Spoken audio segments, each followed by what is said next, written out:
హిందూ బంధువులందరికీ జై శ్రీరామ్, జై హింద్, జై భారత్, వందే మాతరం. ఈ మధ్యన హిందూ ధర్మం మీద, హిందూ ఆచారాల మీద, సంస్కృతి సాంప్రదాయాల మీద పడేటటువంటి కొన్ని దేశ విద్రోహ పార్టీ అయినటువంటి కాంగ్రెస్కి సంబంధించిన కొంతమంది నాయకులు ఈ ఎస్సీ ఎస్టీ కాలనీస్లో తిరుమల తిరుపతి దేవస్థానాలకు సంబంధించిన నిధులతో గుడులు కట్టిస్తామనే ఒక అంశం ఏదైతే ఉందో దాని మీద పెద్ద కాంట్రవర్సీ చేసి తూతూ అని ఊహించుకున్నారు. ఓకే, వాళ్ళైతే ప్రత్యేకంగా ఈ వీడియో చూడాలి. ఈ వీడియోలో ఒక గిరిజన మహిళ అయినటువంటి మన రాష్ట్రపతి గౌరవనీయులు శ్రీమతి ద్రౌపది ముర్ము గారు శబరిమలలో అయ్యప్ప స్వామి టెంపుల్లోకి వెళ్ళి ప్రార్థనలు నిర్వహించి వచ్చారు. సో ఈ గిరిజనుల్ని ప్రధాన ఆలయాల్లోకి రానివ్వకూడదని చెప్పేసి హిందువులు కుట్ర చేస్తున్నారనే ఏదైతే పిచ్చివాగుడు వాగుతున్నటువంటి ఈ కాంగ్రెస్కి సంబంధించిన నాయకులు ఈ వీడియో చూసి కనీసం కళ్ళు తెరుస్తారని చెప్పేసి నేను అనుకుంటున్నాను. దయచేసి ఈ వీడియో పూర్తిగా చూడండి, మీ బంధుమిత్రులందరికీ కూడా షేర్ చేయండి.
ഇങ്ങനെ പറഞ്ഞു കേട്ടിട്ടുണ്ടല്ല.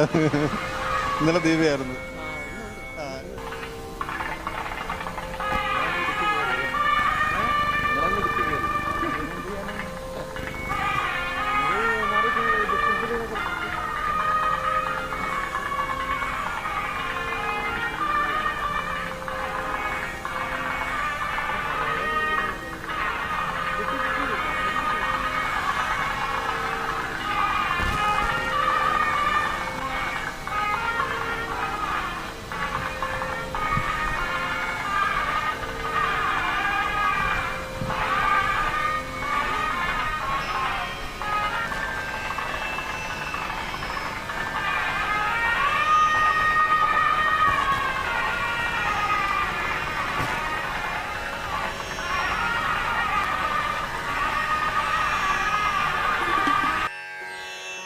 సో వీడియో చూశారు కదా సోదరులారా, బీసీ ఎస్సీ ఎస్టీ సోదరులారా, వీడియోని కంప్లీట్గా చూశారు కదా.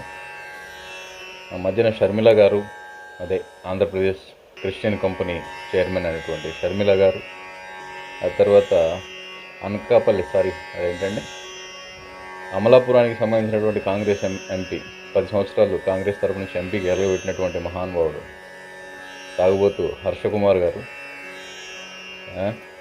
ఈ తిరుమల తిరుపతి దేవస్థానానికి సంబంధించిన నిధులతోటి కట్టిస్తున్న గుళ్ళ మీద వాళ్ళు ఇష్టం వచ్చినట్టుగా విషం కక్కారు.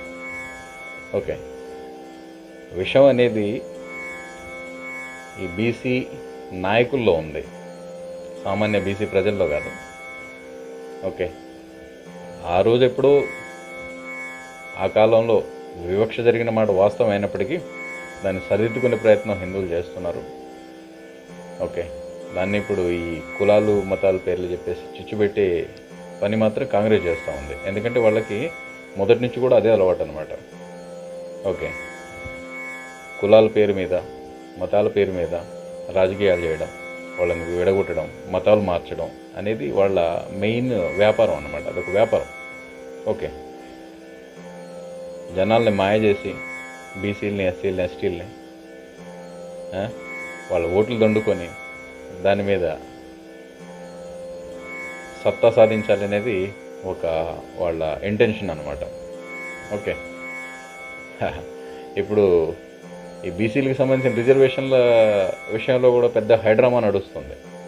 ఓకే, అందులో ఎస్పెషల్లీ 10% వచ్చేసి ముస్లిమ్స్కి ఇవ్వాలని చెప్పేసి ఏదో మొత్తానికి ఒక జీవో ఒకటి పాస్ అయింది తెలంగాణలో. అదే కానీ జరిగితే ప్రస్తుతం ఉన్నటువంటి 6 మంది 7 మందో ఎమ్మెల్యేలు ఎంఐఎం పార్టీకి సంబంధించిన వాళ్ళు ఉన్నారు. అదే 10% చేస్తే ఇప్పుడు దాదాపుగా వాళ్ళకి 19 సీట్ల నుంచి 20 సీట్ల వరకు వచ్చే అవకాశం ఉంటుంది.